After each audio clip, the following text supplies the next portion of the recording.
ઓલી ઠાકોરની બચ્ચીએ મારું અપમાન કર્યું. હવે એને મારા પગની ધૂળ ચાટતી ન કરી દઉં ત્યાં સુધી મારા જીવને જંપ નહીં વળે. દીકરા,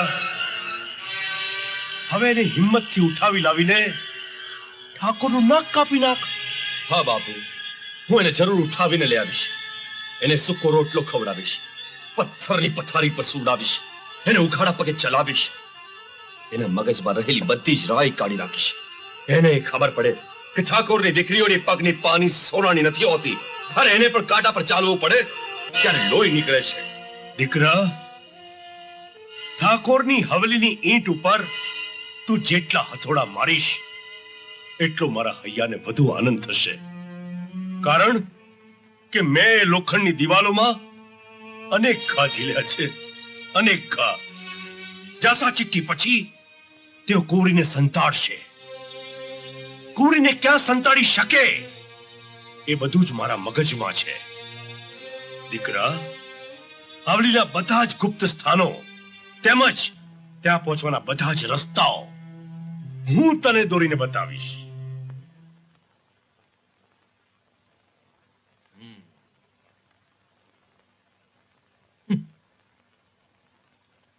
આ સાવજના જીવતા જીવ અહીંયા ચકલું પણ ફરકી નહીં શકે.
તને ખબર છે મારું મગજ બહુ ગરમ છે. હા, જો ખોટી વાયડી કરી છે ને તો શું કરી લઈશ? તો કિટ્ટા કરી દઈશ. હા, તારું આ પંપુડું બહુ સરસ છે. પંપુડું એ ઔરંગઝેબની માસી, આ પંપુડું નથી પણ મારી સેનાઈ છે, સેનાઈ. એ રૂડા, તને શરણાઈ વગર તો આવડે છે? હે ભગવાન, તને શું કહું? અરે આખું જગત આ કોહિનૂરના હીરાને ઓળખે છે અને તને જ ખબર નથી. ઓ રૂડા, મારા તલડાના ગાંડા રાજા, શરણાઈ વગર ને.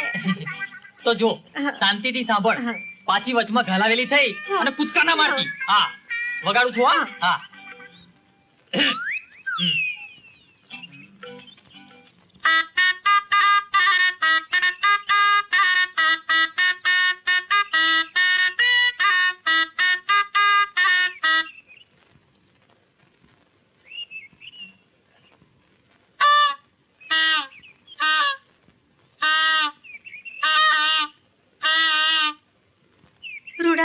તારા મોઢામાં પાણી આવે છે?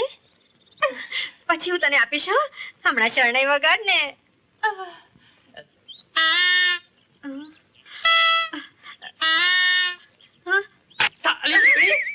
તને અત્યારે જ ખાટું ખાવાનું મન થયું? અરે બુદ્ધુ હરખા, તને એટલું ખબર નથી કે સ્ત્રીને ખાટું ખાવાનું મન ક્યારે થાય? તે રૂડી ક્યારે થાય? રૂડા, હું તારા બાળકની માં બનવાની છું. ઓહો, પણ રૂડી, મેં તો તારો સ્પર્શ પણ નથી કર્યો. કેમ રૂડા? હરીફાઈમાં તે મારી ઉપર કૂદકો નતો માર્યો?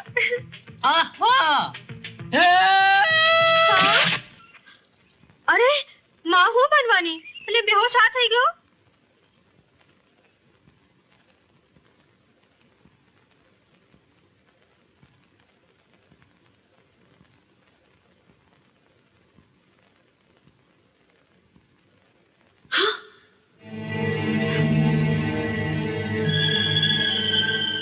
ક્યાં છું?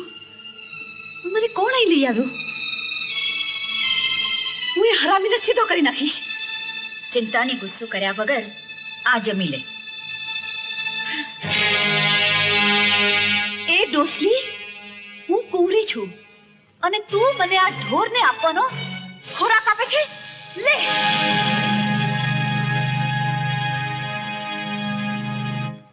હા, હવે તું જા. બહુ મોટી કુંવરી થઈ ગઈ છે ને. ઓકે, મારવા દે ને. અત્યારે ભલે તે પ્રેમથી આપેલા રોટલાનું એને પાન કર્યું, પણ સાંજ પડવા દે. પગે પડીને તારી પાસે પાછો એ જ સૂકો રોટલો માગશે.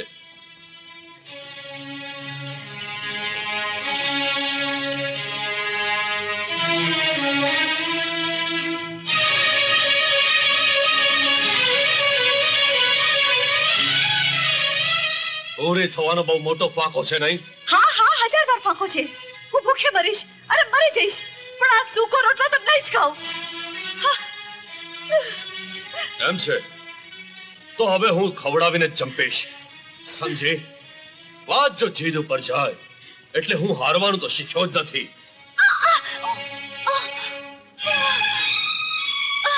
જોયો ને સૂકા રોટલાનો સ્વાદ? હવે આ પથ્થરની પથારી પર સૂતા શીખ. જંગલી, મને છૂટી થવા દે. હું આનો પૂરેપૂરો બદલો લઈશ. વાહ, તારી આ વાત ઉપર મને માન ઉપજે છે કે તું મારા જ આંગણામાં મને ધમકી પણ આપી શકે છે. પણ ફૂલ જેવા કુમળા ઓઠોમાંથી નીકળેલી આ ધમકી મને પ્રેમની વાછટ લાગે છે. હા, હા, હા. ફૂલ જેવા તારા કોમળ હાથોને આ ન શોભે. કતરા, તારા પાપી હાથથી મારો સ્પર્શ કરવાનું રહેવા દે, નહીં તો શું કરીશ તું? વાહ, ભૂસી ન શકાય એવી પ્રેમની નિશાની તે કરી આપી નહીં? ચાલ, હવે હું જાઉં. મીઠા સપના જોતી સૂઈ જજે. હું જાઉં છું. હા,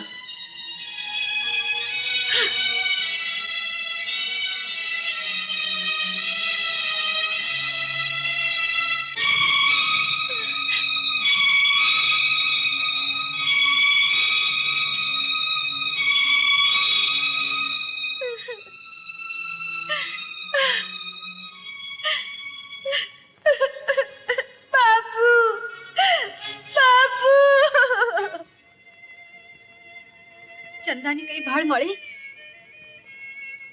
કોઈને ક્યાંય ભાળ ન મળી. મારી દીકરી ચંદા ક્યાં હશે?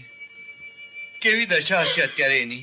તમે જલ્દીથી કઈ ઉપાય કરો, નહીં તો મારી એકની એક દીકરીને જો કઈ થઈ ગયું તો હું તો જીવતી મરી જઈશ. પેલા બહાદુર યુવકને કામ સોંપી દીધું હોત તો બધું બરાબર થઈ ગયું હોત. પણ ચંદા પોતે જ ન માની અને હવે એ પોતે પણ પસ્તાતી હશે. તમે હજી એ યુવાનની ભાળ કાઢો ને. પાણી વહી ગયા પછી પાળ બાંધવાનો કોઈ અર્થ નથી. હવે તો ભગવાનને પ્રાર્થના કરવાની કે ચંદાને કોઈ બચાવે.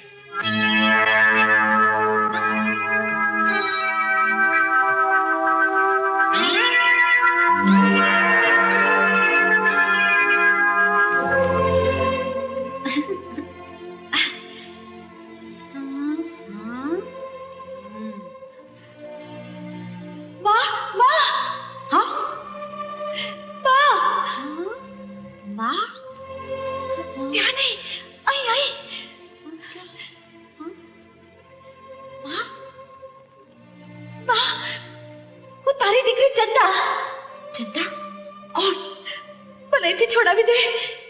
તું મારી દીકરી છોડાવીશ, જરૂર છોડાવીશ.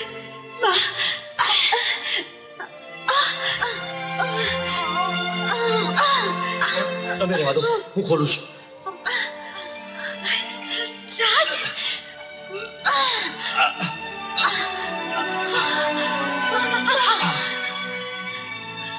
રાજ, રાજ, રાજ, મારી બધી ભૂલ માફ કરી દે. મને બચાવ રાજ. તાકુ મને અહીંયા ઉપાડીને લઈ આવ્યા છે. મને જલ્દી હવેલી પહોંચાડી દે રાજ. ચાલ ચાલ.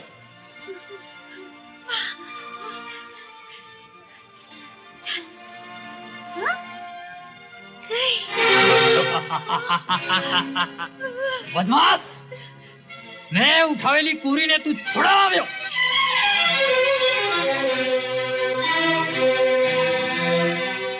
આજે હું તને જીવતો નહીં છોડું. ડાકુ સાહેબ, મને માફ કરો, હું તમારી ગરીબ ગાય છું. તો પછી સીની મોળમાં હાથ કેમ નાખ્યો? માય બાપ, હાથ પછી હું તમારી બોર્ડમાં હાથ નહીં નાખું, પગ નાખીશ બસ. પગ નાખીશ તો મારી નાખ્યો. પગ પકડે છે.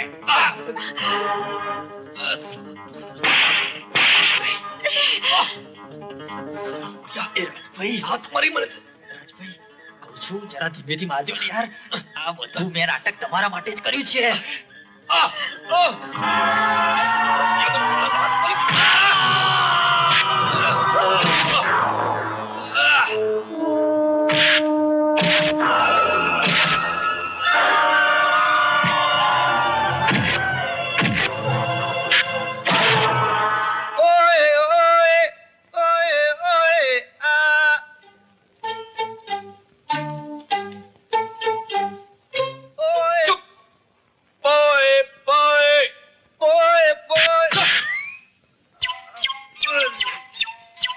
હવે તું જા.